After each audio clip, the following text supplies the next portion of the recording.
Suatu saat ya, aku pulang dari Jakarta. Biasanya kalau hujan, aku muter-muter karena saat itu aku belum menggunakan teknologi. Kalau sekarang semua rumah pompa itu ada kameranya, jadi aku bisa lihat di rumah kalau pompanya nggak dinyalakan. Aku tinggal pegang HTE, itu pompa nomor sekian, kenapa nggak dinyalakan? Itu aja, tinggal gitu. Tapi dulu mesti aku muter ke seluruh rumah pompa, kadang jam 1 sampai jam 2 gitu. Nah, suatu saat itu sekitar jam 2 malam, gelap sekali, deket kuburan. Terus ada jembatan. Itu sopirnya masih di situ, ini ajudannya. Terus sopir itu nyampaikan gini, "Bu, saya nggak berani lewat karena jembatannya nggak kelihatan, tertutup air gitu. Terus nanti kalau ada apa-apa sama ibu, saya pasti disalahkan oleh warga Surabaya. Oke, kamu turun Febri." Saya bilang itu, "Feb, kamu turun, kamu lihat." "Iya Bu, arusnya deras." "Terus, kenapa? Kamu takut mati?" Saya tanya gitu dia. "Enggak Bu, kalau ibu enggak takut mati, saya enggak takut mati," katanya. Oke, saya tanya Pak Yanto, "Pak Yanto takut mati?" "Enggak Bu." Terus oke, kita lewat, kamu pegangan sini Feb, kita lewat lah jembatan itu. Jembatan itu nggak kelihatan karena tertutup air, dan jembatan itu ke bawah dan arusnya deras. Tapi sekarang udah nggak ada, udah tak tinggikan jembatannya, jadi kamu nggak bisa lihat jembatannya kayak apa. Tapi di bawahnya kelihatan kalau jembatan itu masih ada di bawah yang dulu gitu. Akhirnya kita bisa lewat. Terus saya bilang sama Febri, "Kamu tahu Feb, kalau sampai tadi aku nggak lewat, kalau terjadi apa-apa, udah resikonya. Ya risiko sebagai pemimpin, ada apa-apa ya udah. Mati ya mati, terus udah risikonya, ini udah kontrak mati saat jadi wali kota." Saya sampaikan terus, "Tapi kalau tiba-tiba ada wargaku di situ lewat, ada apa-apa, aku nggak akan pernah maafkan diriku," aku bilang.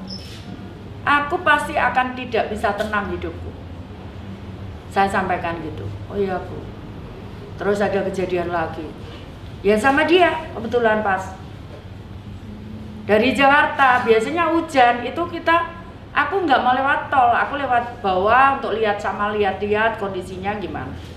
Tiba-tiba sopir masuk, aku udah bilang Pak lewat bawah, tiba-tiba masuk aja lewat tol. Ternyata tol itu macet. Aku telepon lah radio SS. Ternyata sudah mulai jam 4 sore macet. Aku kan posisi di Jakarta, nggak tahu aku. Habis itu aku ngomong, "Di Sub, kamu di sana tidak boleh masuk tol, semua kendaraan harus lewat tengah kota. Terus Satpol, kamu jaga di pintu ini, tidak boleh masuk tol. Nanti kalau ditanya polisi, udah yang perintah aku." "Nanti kamu Linmas jaga di sini." Terus wah, kita nggak bisa gerak di situ. Udah 1 jam aku ngomong, "Feb, turun, kita kalau di sini terus kita nggak bisa ngapa-ngapain."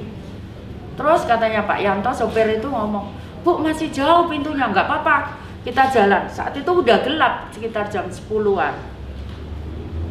Udah, kita jalan terus aku ngomong, "Feb, kalau lewat jalan pintu jauh, aku tuh mauku naik itu loh Feb, kan ada jembatan itu, jembatan di atas jalan tol itu, di mana tuh, di Jambangan." Terus aku, "Loh Bu, berat, ibu tangannya habis patah gitu." "Bu, bahaya Bu." "Enggak," saya bilang gitu, "enggak apa-apa, coba kamu duluan, nanti setelah itu aku." Dia cari jalan, "Bu, lewat sini Bu." Oke, aku lewat situ terus sampai naik kurang lebih 20 meter kali ya, kurang lebih 20 meter terus naik. Pas kita keluar gini, kepala kita keluar gini dari pagar itu, tiba-tiba ada mobil patrolinya polisi itu yang pickup belakangnya buka itu lewat. "Loh Bu Risma," katanya. "Iya Pak, aku minta tolong Pak, mobilku di bawah, aku minta tolong anterin." "Di mana Bu?" "Cari taksi," saya bilang. Terus habis itu carilah, diantarlah sama mobil patroli itu, cari taksi. Ketemu di Gunung Sari situ, terus aku naik taksi, aku pergi ke Dupak, Jalan Dupak. Di situ aku nahan karena di situ yang belum dijaga oleh petugas. Aku nahan mobil supaya lewat tengah kota. Orang-orang akhirnya duduk-duduk di situ di warung-warung itu bantu semua. Bilang, ini loh, ini wali kota yang nyuruh katanya. Jadi dan itu kemudian sopir itu kembali kira-kira jam 12 lah. Jam 12 malam, jam 12 setengah 1 kali ya. Berarti udah lancar, kalau sopir saya bisa lewat kan udah lancar. Terus aku masih muter karena saat itu hujan, kurang lebih jam berapa ya? Setengah 2. Dulu saat banjir, itu staf ibu ngomong gini, itu ada di situ, itu kebetulan, Bu, ini banjir kiriman, untuk dia denial, untuk dia menghindar itu.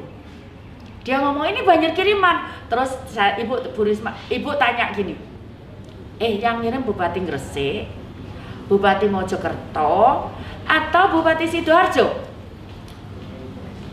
Dia ya enggak sih. Terus kamu ngomong yang ngirim Tuhan, kita nyalakan Tuhan? Saya sampaikan, enggak lah, enggak ada. Ya sudah, kita tahu, coba lihat. Memang Surabaya letaknya di ujung.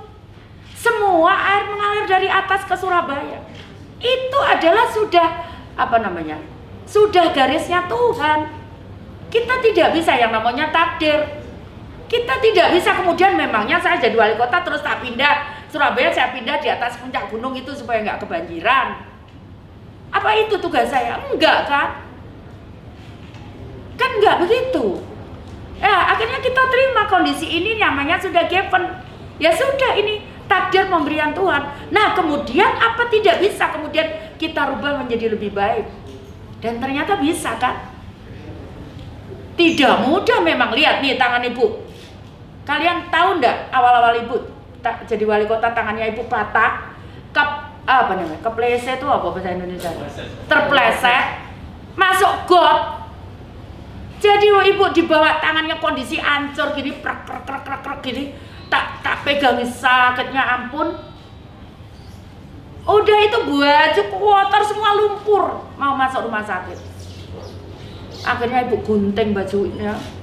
Karena takut sakit lewat ini, gunting, ibu pakai baju. Malu masuk rumah sakit semua lumpur.